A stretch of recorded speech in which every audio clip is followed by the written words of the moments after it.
22 model 21 yıl 12. ay Toyota Corolla S-Class Luke'li full variant maşin şu Dubay'da ardan auksyonda. Sağ tarafında görüşüne geldiğim yok dostlar.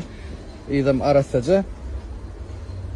İdim ne dediğim yok. Maşinin çep tarafım koyu arasa şu maşini arada auksyona koyduk. Satılmandır dostlar. Şu yeni tezden auksyona çıkıyor.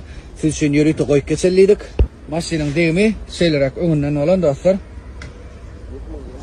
Çalışmalı atlarına ait geçelim. Komplekt bumper, iki kaptal farasını çalışmalı sebebi çep taraf farasının hem aynı sığılan defektli dostlar.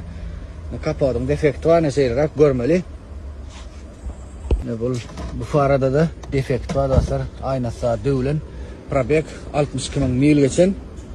İçi görüşünüz değil ayrı bak, rol ayrı bak, diz ayrı bak, tarpaya ayrı bak. Atan dostlar.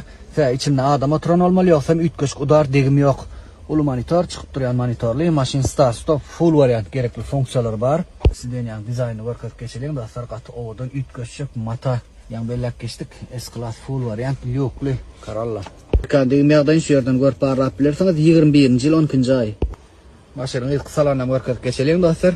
Auksyonun primerini 7.500-8.000 dolar tövrek alıp bolar dep pikirlenýär. Gerek diýseniz gyzyklansaňyz arkaň profilak nomerler bilen habarlaşyp bilersiňiz.